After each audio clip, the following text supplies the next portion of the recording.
One night when I was living in Pennsylvania, in the parsonage out there by myself, I woke up around, 1, 2, 3 a.m., I don't know.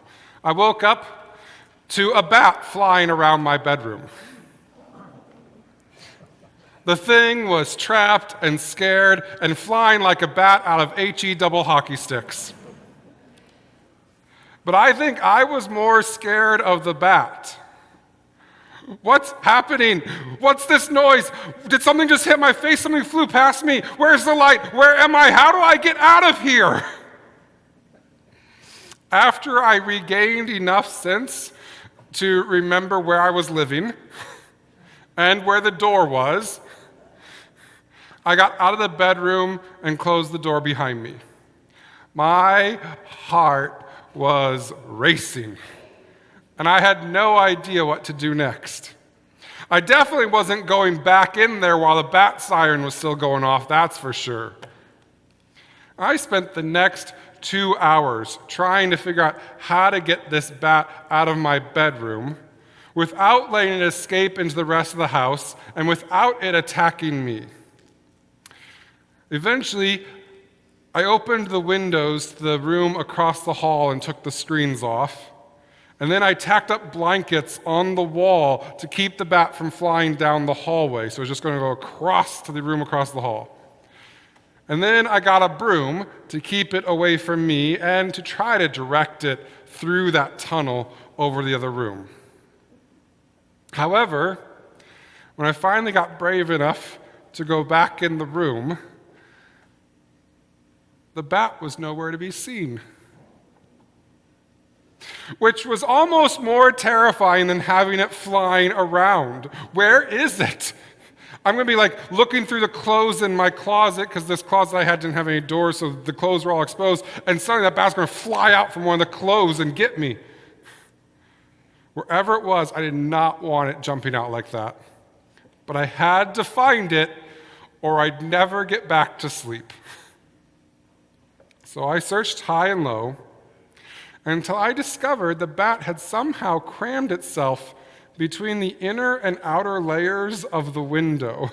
I had one of those old 1960 windows that had 2 sliding layers, and the inner layer, it had climbed in between them. Very small area, and climbed in and stuck itself in there, trying to get out of the house. It took a bit of work, but I was able to move those windows without hurting the bat and get the screen off, and then move those windows and get the bat to fly out. And finally, after 4 hours, I was able to get back to sleep and have a little rest.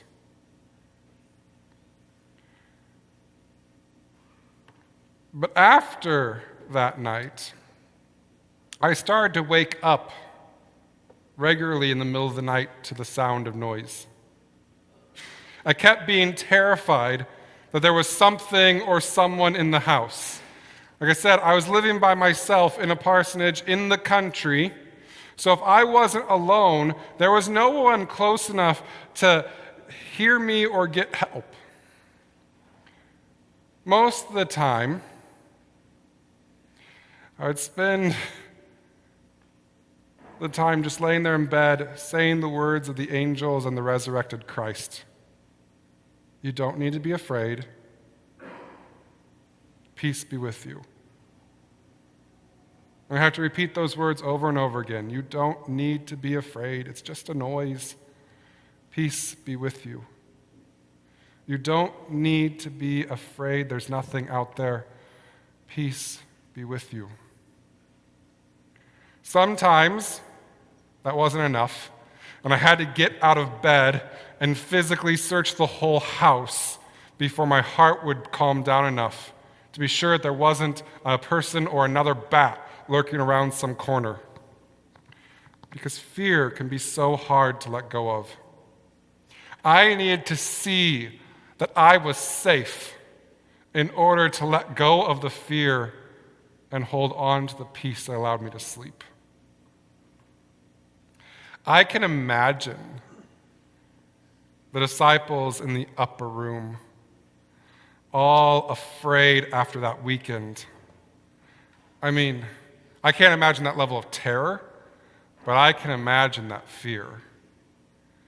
By now, they've all heard Mary's story. Jesus is risen. He's alive. Christ is alive. But being told the truth didn't make them believe it. And it certainly didn't help relieve their fears. They were terrified. And they had that door locked, those windows closed. And if they were going to change, they needed to see in order to believe. And I don't blame Thomas, who wanted what everyone else got. Fear is powerful. And he too, just like all the rest of the disciples, needed to be certain that Jesus was alive in order to begin to let go of that fear. Easter is a perfect time to remind ourselves of those words Christ says. You don't need to be afraid. Peace be with you. We do not need to live by fear anymore. I've said it before, but I think that this is one of the central calls of being a Christian. We are called to live out of love, not out of fear. John even says that perfect love casts out fear, because fear has to do with punishment, whereas love is perfected on the cross, where we don't receive punishment but complete forgiveness. Though I know there are things to be afraid of today, aren't there? We have children in Tennessee protesting in the Capitol because they're afraid. We have white people continually lashing out against people of color because they're afraid. We have people who can't drive past 60th Street toward the city because they're afraid. We have people clawing to get into America because they're afraid. We have people packing up and leaving America because they're afraid. We have cops accidentally letting go of their triggers and shooting people because they're afraid. We have people running away from the cops because they're afraid. We have people who are afraid of being found out, afraid of losing power, afraid of losing their jobs, afraid of trying, afraid to fail, afraid to take a chance, afraid to love, afraid to leave their homes. And I'm not saying that it doesn't make sense to sometimes take safety precautions.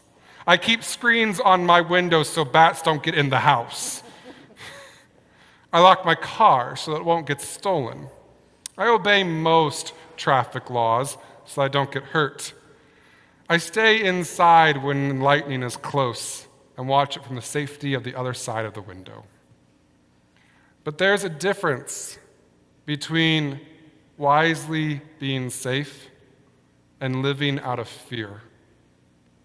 The disciples in the upper room, they are living out of fear. They have organized their lives at this time based on fear. They only send one person out at a time for supplies, lest they be seen as a group and discovered for who they are and arrested. They keep the windows shut lest the neighbors across the way recognize them and phone the police. Everything they are doing is based on fear right now. And Jesus enters the middle of this terrified group and says, you don't need to be afraid. Peace be with you. You don't need to be afraid. Peace be with you. And I imagine it felt like Jesus calming the storm all over again, though this time the storm in their hearts. And his voice from that night on the boat had to echo in their ears. Oh, you of little faith, why do you fear? You do not need to be afraid. Peace be with you. Don't you understand? The world's done its worst to me, and here I am. You have nothing to fear, because the world is not more powerful than God. God is with you. So don't be afraid. Let go of that fear, for I am greater than the world.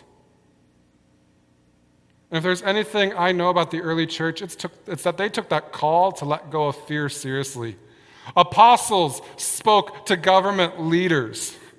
Disciples kept proclaiming the gospel even when it was illegal to do so. Martyrs witnessed their faith before thousands. And I'm not saying it was easy.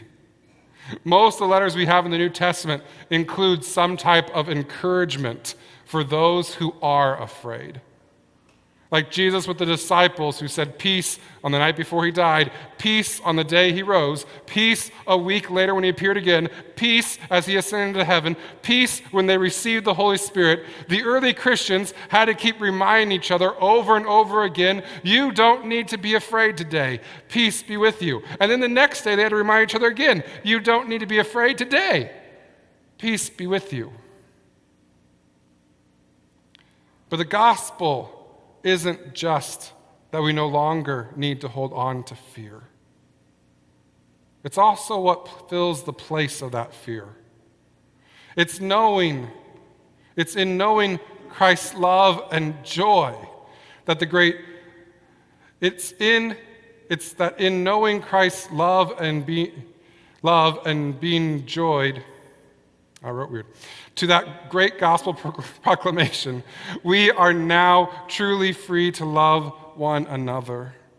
So it's not simply letting go of fear. It's about letting God's love become that driving force in who you are. Think about all the ways we change when the earth-shattering love of Easter becomes the driving force in place of the fears that we are holding on to. There's a man sitting on the curb in front of Cousin Subs. He asks for $1, but honestly, I don't trust him. I'm afraid of how he might use that money. Rather than living out of fear, why don't I live out of God's love?